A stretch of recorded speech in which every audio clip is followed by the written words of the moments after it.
Hi, I welcome you all in YuktMind's unique initiative of 10 minutes and newspaper done. In this video, we'll be covering 3rd July's The Hindu newspaper.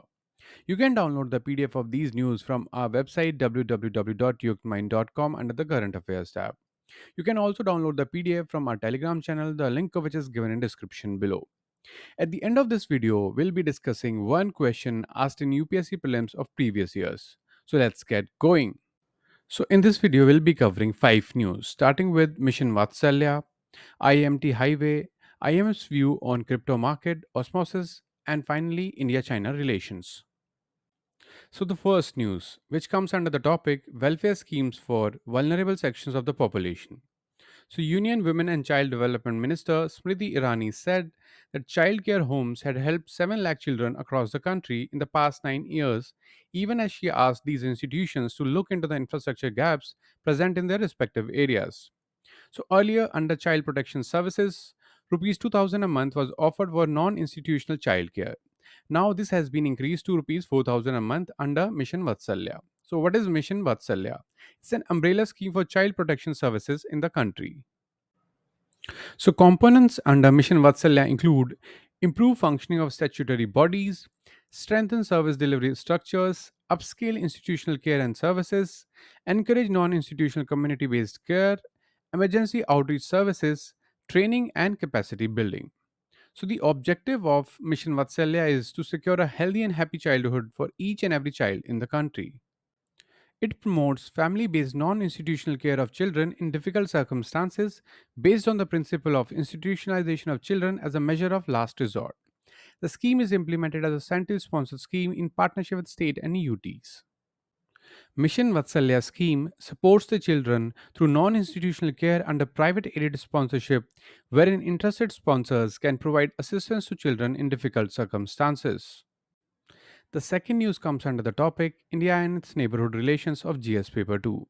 Around 70% of the work on India Myanmar Thailand trilateral highway has been completed. The IMT highway is a highway currently under construction as part of India's Act East policy, which was earlier known as Look East policy. The three countries are working on a 1400-kilometer long highway that links the country with Southeast Asia by land to give a boost to trade, business, health, education, and tourism ties. The highway will connect More in Manipur with Mae Sot in Thailand via Myanmar. The road is expected to boost trade and commerce in the ASEAN India FTA as well as with the rest of the Southeast Asia. India has also proposed extending the highway to Cambodia, Laos, and Vietnam. The third news comes under the topic Important International Institutions of GS Paper 3. So on June 22nd, the International Monetary Fund, that is IMF, issued a statement on the use of cryptocurrency in the Latin American and Caribbean market and about the rising interest in blockchain based central bank digital currencies, that is CBDCs. The Global Monetary Authority ended its statement noting that a ban on crypto may not be effective in the long run in the region. The international organization's change in stance on crypto in the Latin American market has raised eyebrows everywhere. So, why is Latin America's crypto economy so significant? Countries like Argentina, Chile, and Colombia have experienced devaluation of their currencies against the US dollar. So, to preserve the value of their savings, some residents have explored converting their funds to US dollars. However, there are legal restrictions controlling this. Others have chosen to convert their assets to stable coins, that is, cryptocurrencies designed to reflect the value of fiat currencies such as the US dollar. So, separately, a number of central banks in Latin American market are considering CBDCs, meaning that more people could soon be exposed to blockchain-based infrastructure. So, why does El Salvador stand out among crypto economies? El Salvador is the first country in the world to adopt Bitcoin as its legal tender. The country with a population of 6.5 million adopted Bitcoin on September 7th of 2021. Bitcoin reached an all-time high of over $67,000 in November 2021. During this time, El Salvador made ambitious plans to issue Bitcoin bonds, build a Bitcoin city, and start the volcanic mining of Bitcoin. However, these plans were largely put on hold as Bitcoin suffered multiple crashes through the year 2022. So, how did the IMF react to El Salvador's Bitcoin adoption? The IMF said it was against El Salvador's move, citing fiscal risks and consumer protection issues.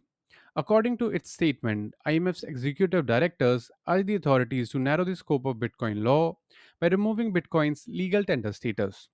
They were further concerned by El Salvador's Bitcoin backed bonds idea. However, there has been a change in stance. That is why the IMF's latest blog post on crypto and CBDC use in Latin America and the Caribbean came as a surprise to many. The post said while a few countries have completely banned crypto assets given their risks, this approach may not be effective in the long run. It also added that the Latin America and Caribbean region should improve the financial infrastructure and lack of support which drove users to crypto in the first place. The post also urged for regulation of cryptocurrency and recording crypto transactions for transparency. So let us understand the difference between cryptocurrency and CBDCs. Cryptocurrencies and CBDCs are both blockchain based digital currencies. However, while cryptocurrencies are generally run by private companies or individuals, a CBDC is controlled and tracked by a country's central bank and corresponds to that country's fiat currency. Bitcoin's price may vary by hundreds or even thousands of dollars in a short period of time, and its founder is a mystery. On the other hand, a CBDC such as the Naira, issued by the Central Bank of Nigeria, would ideally be worth as much as its physical counterpart. While investors often buy large quantities of Bitcoin or other cryptocurrencies and hold them in the hope of making a profit, this doesn't make sense in the case of CBDCs as they are not meant to be investment vehicles. Chinese government has promoted the Chinese digital currency which crossed $13.9 billion last year. China has however banned crypto mining and the unregulated virtual assets in the country, prompting a large section of the mining population to flee to other countries. The fourth topic comes under the topic of science and technology of GS paper 3. Ocean currents, subatomic particles, galaxies, almost everything is moving from one place to another. There are different kind of movement with different purposes. One kind of movement is osmosis, where a fluid moves from a place of higher concentration to a lower concentration through a semi-permeable membrane. For example, you fill a container with a concentrated sugar solution on one side and a diluted sugar solution on the other of a semi permeable membrane. Water molecules will travel from the diluted solution to the concentrated one through the membrane until the concentration of water is equal on both sides. This is osmosis.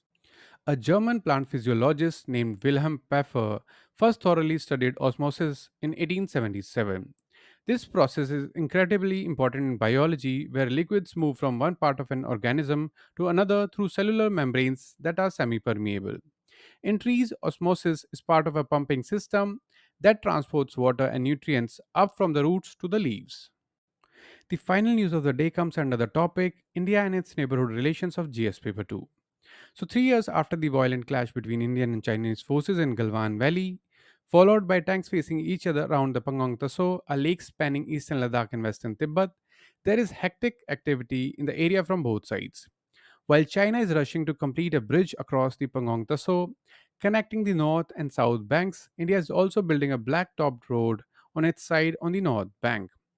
As over 1 lakh troops continue to be deployed on either side of the lake since 2020, the Corps commander level talks remain gridlocked over the two remaining friction points at Depsong and Demchok. The budgetary allocation for the Border Roads Organization of India has increased sharply over the past few years. Much of it has been spent on the India China border roads, that is ICBR plan. So, at the end, let us discuss a previous year UPSC Prelims question, which was asked in the year 2011. The question is the Jain philosophy holds that the world is created and maintained by the option A is universal law, option B is universal truth, option C is universal faith, option D is universal soul. The correct answer is option A universal law. Jainism does not support belief in creator deity. According to the Jain doctrine, the universe and its constituents, that is, soul, matter, space, time, and motion, have always existed. All the constituents and actions are governed by universal natural laws. Thank you for watching this video. You can download the PDF of these news from our website www.yuktmind.com under the current affairs tab. Or also you can download the PDF from our Telegram channel, the link of which is given in description below. Thank you.